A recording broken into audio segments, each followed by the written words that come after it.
Hey all, I'm Amber and Kimber, and we are here just to give that one last push to register for the conference this Saturday. So make sure you register for Saturday for the conference. Tuesday is the deadline, and in preparation, Kimber and I have been looking over a lot of different stats, and George Barna just published a new stat that says that 2 out of 10 college students would say that they're connected to a church.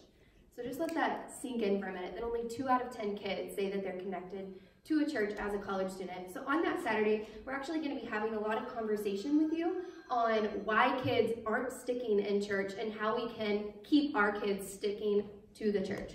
So it's going to be a great day, and we definitely want to invite you to be a part of that. We'll be in the lobby if you have questions, so come ask us. Let's get you registered.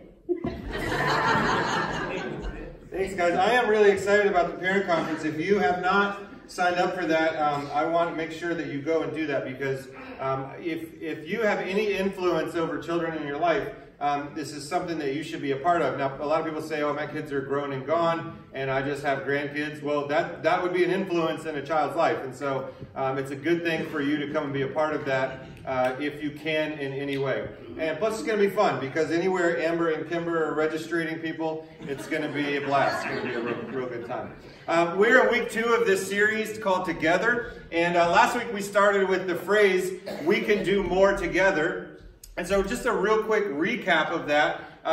Through those words, we can do more together. This idea of we being this crazy mixed up bunch of people coming from all different kinds of places and all different kinds of backgrounds. We come into this place and we create this just kind of exciting, fun group of people. The word can in this sentence is a very important word to me, because I don't like boring things.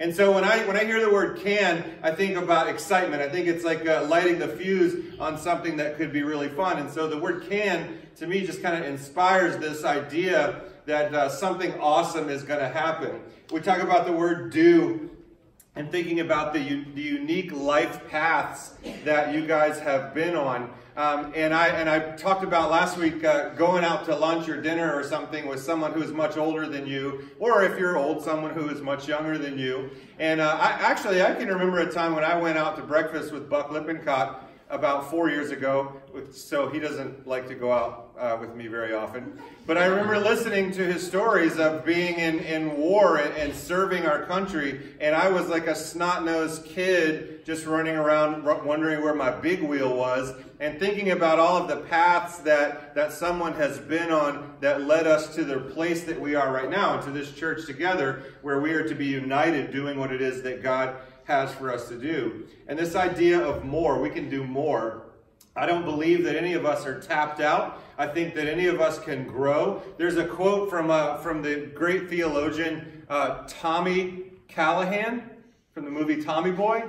From his dad, he said, if you're not growing, you're dying. There's no third direction. Right? And so I believe that. And so at any stage in your life, you can be growing and doing more. But we have to have the last word in that. We have to have the word together. Because if we just say we can do more, or if I stand up here and I pound my fist or whatever and say, you can do more, then people begin to feel guilty for what they are not doing right now and overwhelmed. And so this word is completely necessary, that we can do more together. We have to be doing these things together. Now, I want to try and illustrate this one more time for you. I need a volunteer to come up here. Anybody? Okay, Rob. Thanks, Susie, for volunteering, Rob, for that. The look on your face was amazing. This is the look on his face. As Susie was raising his arm, he went, what the crap is happening? Like, he did not know what was going on. All right, so I like sports. I like sporting events. I like going to the Dome.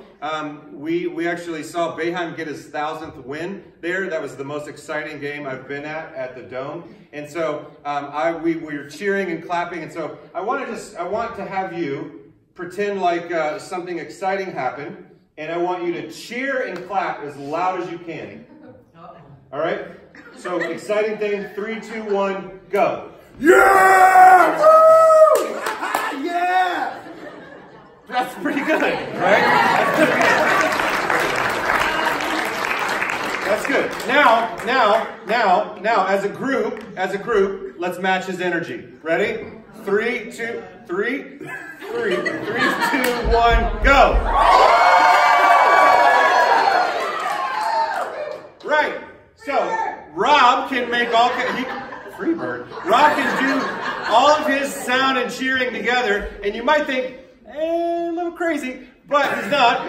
But then, because he can make a big noise, right? He can go crazy. He can do a big thing here. But when we all came together to do the same thing, it was much grander, right?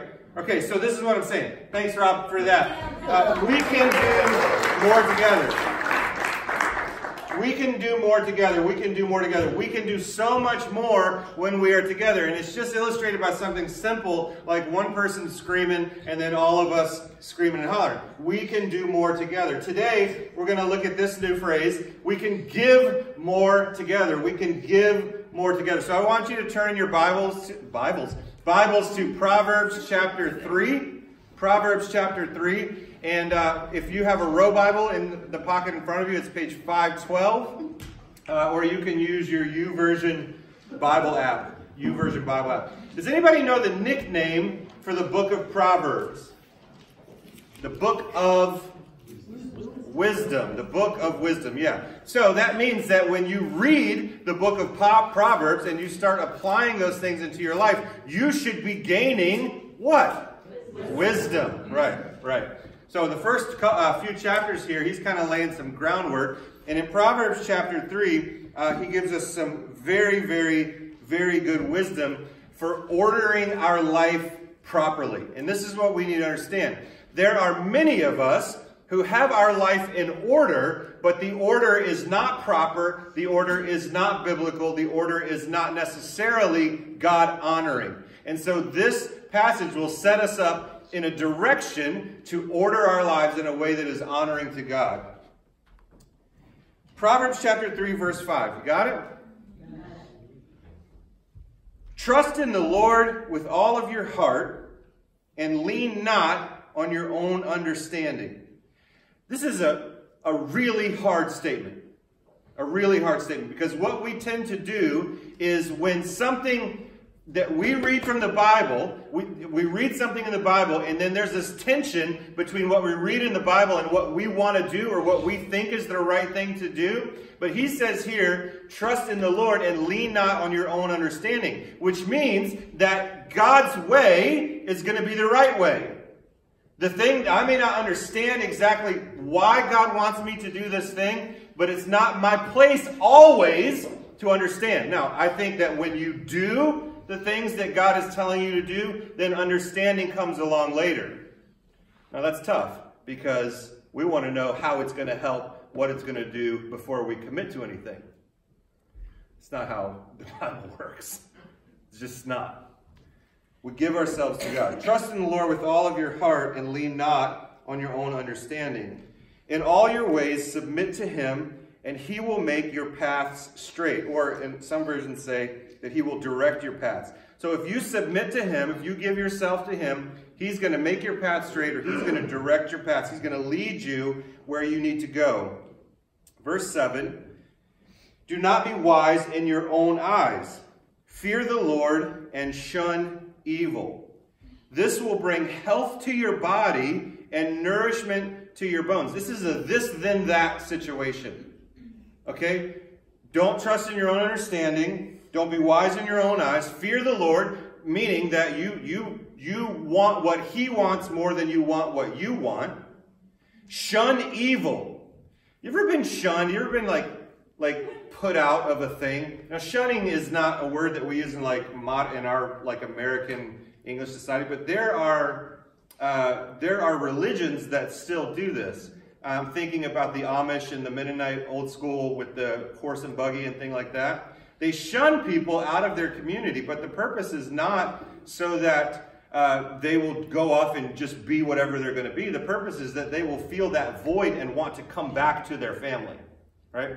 So this idea of shunning, if you think about shunning evil, we don't want it to come back. We want to shun it. No more. You're not going to be in my life. We want you out of my life. We want these evil things out of my life.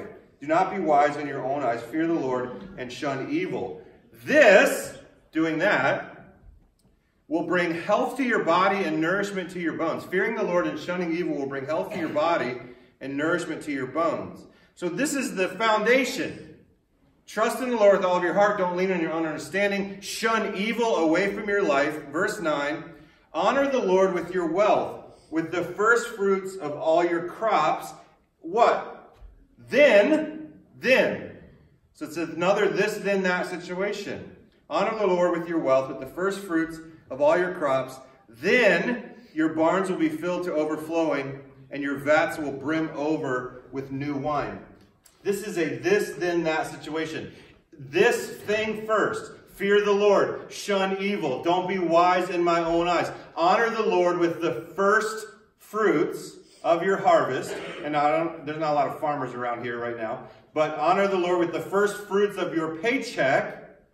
Then these things will happen. Your barns will be filled to overflowing. Your vats will brim over with new wine. Now, what I want to be clear about is I don't believe that there's, you give $1, you get 10 sort of thing. You guys have heard of like the health and wealth gospel, where preachers manipulate people into buying jets for them, things like that. It's not what we're talking about here. We're talking strictly about you and I giving ourselves first to the Lord and letting him deal with whatever the rest of it is.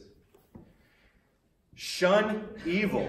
It's a very important statement there, because if you think, why is that mixed up in this thing talking about money? And the idea is because of this. We have these thoughts like, this money is my money. This money is all that I have. This money is mine. I need this. And I believe that those are the kind of evil thoughts that we are to shun so that we can give God the first of what we have. So, we can give more together. I want to talk about that a few more times today. We can give more together. First thing is this. We can give more when we put God first. We can give more when we put God first. Now, in the Bible, there is what's known as the principle of the tithe. The tithe is kind of an old school word, but it's still used today. The tithe means the first 10% of your income is dedicated to the Lord. 10%. Now, think about your paycheck. If you get paid $1,000 a week, that means that the first $100 of that paycheck is the Lord's. It belongs to Jesus. And so if we're going to trust in the Lord, fear the Lord, not be wise in our own eyes, we understand that if I give this first thing to the Lord, he's going to take care of the rest of the things that I need. He's going to take care of whatever I need. So how do you know what's first? How do you know what's first in your paycheck? Well, whatever leaves your hand first, that's the first thing. So the Bible never says, pay your bills first, take care of Nimo first, and then if you have that, then after you pay your bills, then tithe to me. The Bible always says, put God first. So I would say, don't pay your bills first. Oh. I never heard a grunt before, but I like it. Don't pay your bills first. Now, I'm not talking about being irresponsible. I'm talking about the ultimate in responsibility of dedicating yourself to Jesus first. Here's the deal. You have to order your life and finances correctly. And in order to order your life and finances correctly, God must be first in that. God must be first in that. Don't pay the electric company first or the electric bill first. They have no power to bless the rest of what you have. Only Jesus has the power to bless the rest of what you have. God must be first. And so listen, every time you get paid, that direct deposit hits and you're like, we're going out tonight. Gonna make it rain and have a Coley's here. Get some bread knots, some mozzarella sticks. You know what I'm saying. Everybody knows the feeling, right? Every time you get paid, you take a test. Who am I going to honor with my income? Am I going to honor God, or am I going to honor myself? Only God has the power to bless your finances, and really only when you put him first. And so what I want us to do is to take an uncompromising stance on putting God first.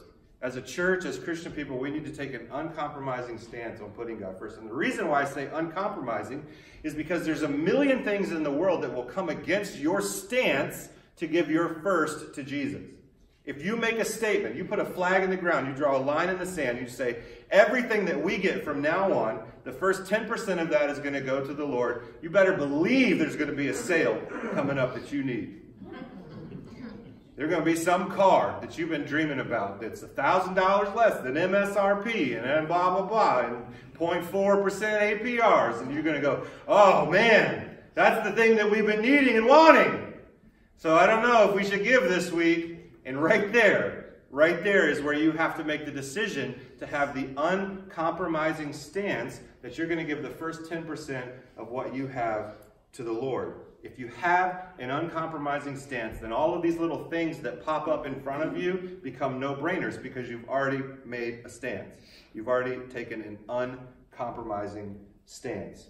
We have to give God our first so that he can bless the rest. Second thought is this.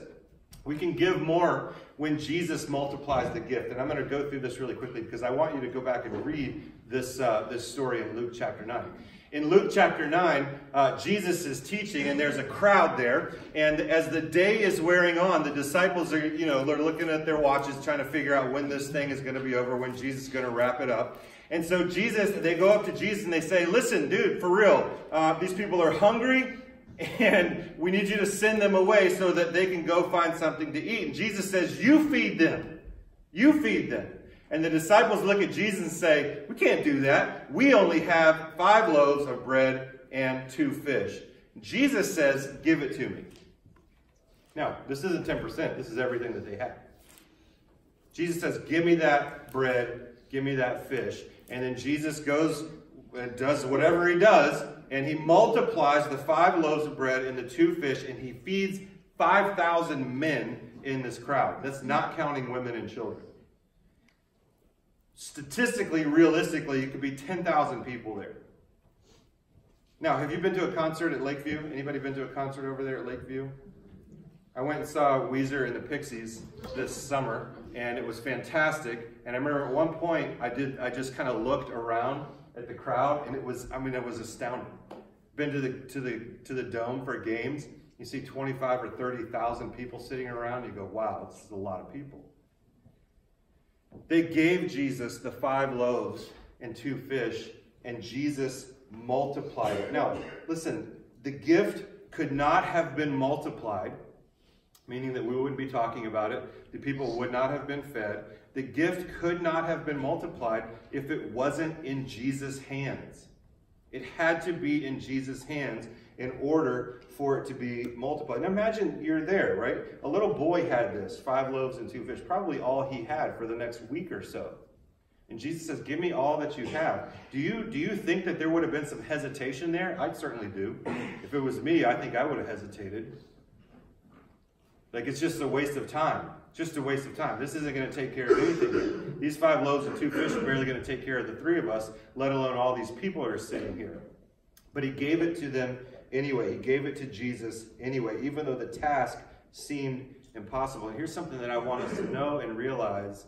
Jesus multiplies everything that we give him. Jesus multiplies every single thing that we give him.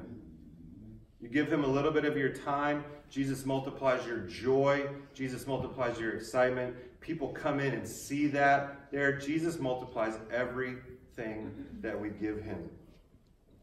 Some of us would say, well, mine is not enough. It's not going to do anything. The task is too big. The bill's too great. The problem is too big for my little bit of money. And I say you could not be more wrong. You could not be more wrong. It is too much for you on your own, but Jesus multiplies the gift. By the way, the end of that story is that they had 12 basketfuls of bread and 9 fish left over. 12 basketfuls of that. Jesus is always returning to us in lavish, lavish ways. The third thing I want to say is this. We can give more when we know where it's going. Now I want to invite up 2 of the biggest nerds I know. Hey, remember when that used to be like an insult? But now, like, everybody wishes they were a nerd. Like, I wish I was smart. So come on up, guys. Come on. Yep. This is Aaron Smith and Nima Delfani. You don't need that. I don't need that. I can yell. See? Nerds. Aaron Smith is the finance team leader, and Nima is the finance co-lead. I don't know what they call it, but anyway, they're going to tell you about your money and where it's going here at the church, and I'm excited about this. Thanks, guys. I'm going to stand over here awkwardly. All right. I'll pretend to not notice you standing there awkwardly. All right, so we want to show you a little bit about what happens with the funds that come into the church. We want to show you how they can be multiplied when we get together. Yeah, so obviously, he's named I'm Aaron. So what we do is we have a purpose as far as a finance team is really to maximize every dollar and point people to Jesus. We got to work together so every dollar is an investment. We want to make sure that it goes to the right place for the right reason, and that we're spending things wisely. And when we give together, we give Jesus the opportunity to multiply that. 12 loaves of bread, left over, 5 fish kind of thing. So to start with, let's talk about what we did last year. Yeah, so 2018, we did some cool things. We did phase 1, the parking lot expansion. Wayne wrote out a check for $33,000. I think it scared the crap out of him, but we got to pay for it in cash. So we didn't end up taking a loan on or any kind of capital improvement or anything. So that was huge. So, as you can see, I think everybody likes to park there first now. I don't know why. It's new, so it's smoother, right? Less potholes. So, but that was one of our biggest wins in 2018. So to name a few of the other ones, we had the DR trip. We sent $12,000 to our friends down there in the Dominican Republic. Amen. We had the biggest trunk or treat ever. We didn't just do a PB&J 500. That was just small potatoes. We did the PB&J 1000 and had some left over. And the giving went out $12,000 over last year. So give yourself a round of applause. We got to a lot of volunteers. It wasn't just money, that was time from people, so thank you. So now we look to 2019. So 2019, this is what how we're going to start the year out right now. We have a youth conference coming up. That's $2,000. The rest of the parking lot, by probably April or May, we have to pay another $36,000. And then we have our mortgage is $119,000. And that's really our big debts going on right now at all. We raised $5,000 for the parking lot so far, and then we current cash of $8,000. So we strive right now to obviously have the debt-free payment of the entire parking lot, the entire 80 grand. So, which would be incredible. Mm-hmm. That was subtle. So that's right, nothing like that. So these are kind of more of a long-term goals, not nothing, something that's going to happen in 3 months, but we really want to be debt-free. Like I said, we don't owe a whole lot on our mortgage, conversely, but then being entirely debt-free, paying for everything in cash, not owing anybody anything. Bigger facility one day. At some point, I know many of you remember when there was just one service and kind of fill up the room. Now there's 2 that fill it up completely. And that gives more people, more staff, and then more community projects. We do more outreaches. The more volunteers we have, the more things we can do with the money, the more we can help people, point people to Jesus. We're not just thinking bigger facility, just for how many services we have. We're thinking we're going to outgrow this place. That's our vision. That's our long-term goal. So how do we get there? Here, let me give you a scenario, okay? Let's say I can find $5 a day to donate. And you know what? I looked at what I was doing last year, and I did go and get a fancy coffee every day. And that's about $5. So I'm going to make my own fancy coffee every day. I'm going to put it in a thermos. I would buy that brand of coffee. And save you and you know it's fancy because it says so on the can. So that's another $5 that I'm saving that I'm going to give Jesus. So $10 a day. And just do it on the days that you get paid. So Monday through Friday. Right. And as we give $10 a day, that's 50 days a week. I don't know who all works just Monday through Friday, but that would be nice. Put that out there. Then it's $50 a week. So that's $2,600 a year for each individual.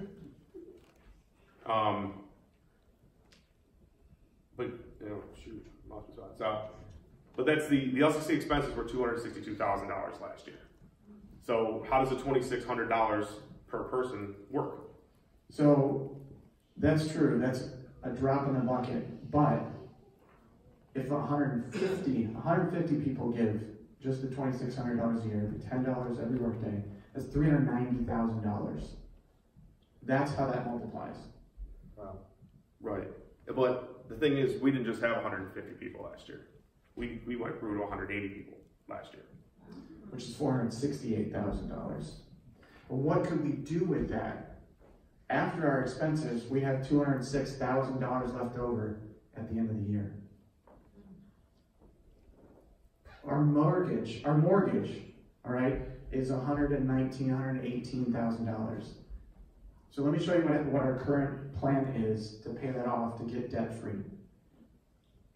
Here's where we are right now. We're paid off in the 2027-2028 timeframe.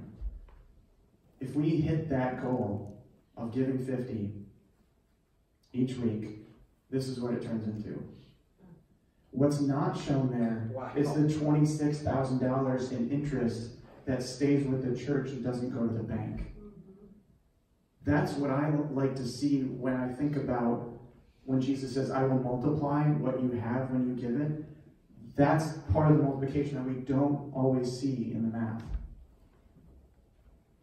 Rich, the big thing is, how do we get 50 bucks? How do you get 50 bucks a week?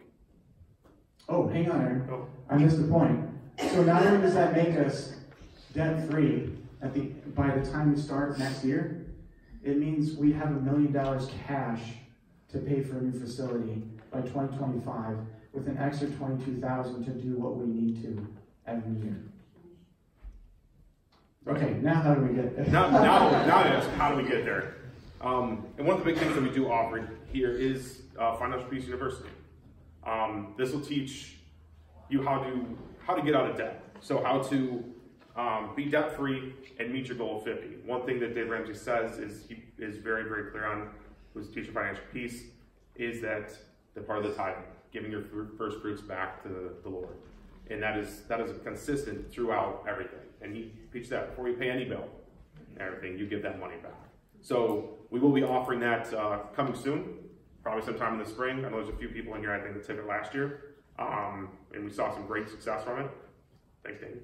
But if you do have any questions, come talk to me, Nima, or email us at the email address up there. So I will be coordinating the class again at some point. So if you have any questions, let us know. So that's how we can get together and see things multiply with Jesus' help. Thank you. Thanks, guys.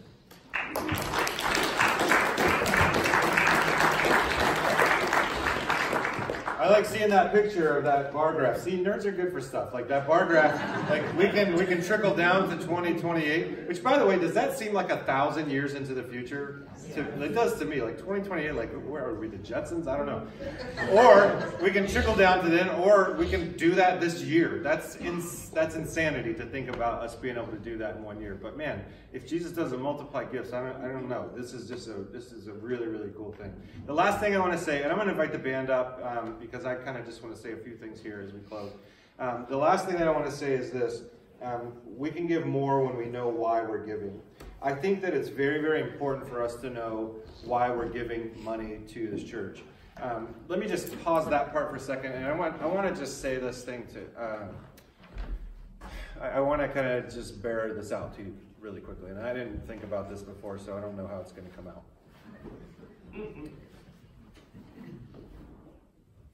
There are statistics that say the reason that people stay at a church, that 91% of the time they quote the pastor. They say the pastor. They stay at the church because of the pastor. And which, like, okay, wow, no pressure with that. But also when people give, it's because they trust the leadership of that church. And it's not always because they want to be submitted to Jesus, but a lot of it has to do with trusting the leadership of that church. And so I've been thinking about that lately. I'm very humbled by that, and I'm very thankful that I have a group of people here that I feel like God has blessed me with, that I get to do all this with you, but also you write checks so that we can keep going. That is a very humbling thing for me, and I'm very honored to be able to be the pastor of a church where people say, okay, let's do this. Let's do this thing.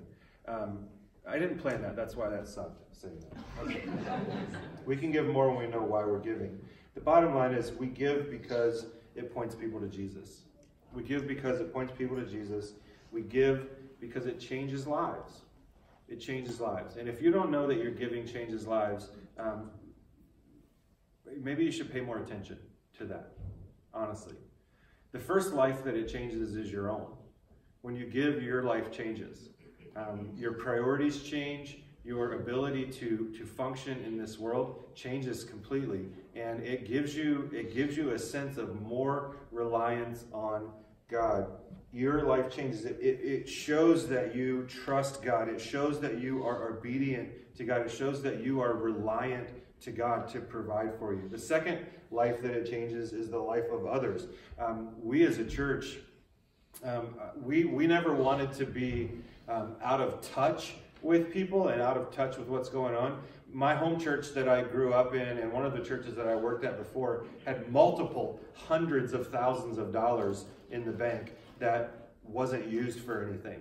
And I always thought that was a tragedy. One of my home church that I became a Christian in gave about $1 million a year to overseas missions, but did nothing like locally. Like didn't take care of people locally. And so I don't want us to be that church. Like I want us to do some of that stuff, but I want us to be in touch with people here so that we can see their lives changing, and we can like flesh, like this is a person here, and we see that their life is changing. That's why we do things like the PB&J 500, so that we know that like a sandwich is going to be made, and some kid is going to sit in front of his TV on a Saturday in his underwear, and he's going to have a peanut butter and jelly. Think about it for a minute. It's beautiful. That's a beautiful thing to think about. Some kid's not going to go hungry because of that. And so whenever we give, it changes the lives of others. And the last thing that I want to say about this is it changes people's eternity. Every dollar that you give that points people to Jesus, it changes someone's eternity. I have daydreams from time to time. I know it's a shock to most of you. But I think about children that are in other countries, specifically in Palo Alto, that we will never meet. But because we're able to provide finances there, someone is going to hear the gospel, and maybe one day, and it's maybe, I don't know, this might not happen. Maybe it's just me. But perhaps one day, when we go to be with Jesus after this earth, some little kid comes up and says, "Oh, you were from Liverpool family?" I remember getting some stuff from them, and man, when I went there to pick up those stupid little tchotchke presents that we sent down there, somebody told me about how much Jesus loved me. I don't know. That's me. Maybe I just imagine that. Maybe that'll never happen. But if you think about the power of something like that, and how what you give, every dollar that you give points people to Jesus, everything that you do here it has the potential to change someone's eternity, and not just theirs, but generation after generation after generation. And there's a lot of people that come to this church who never went to church before, and now they've given their life to Christ, and they're raising their kids up in Jesus. You want to talk about generation after generation after generation. Giving changes eternity. And so I want to encourage you to do this. I want to ask you to seriously consider doing this and pray about doing this. Pray about giving your first 10% to the Lord, trusting that He will take care of you, trusting that He will provide for you, and shunning the evil thoughts that will pop up into our heads, say, you can't do this, you shouldn't do this, it's your money, you don't have enough. Shun all of those evil thoughts. Don't be wise in your own eyes, but trust in the Lord to take care of you. I think there's freedom in that. I think there is an incredible amount of freedom in saying, I trust you, Jesus, to take care of me. So I want to invite you to stand. Let's close and finish today.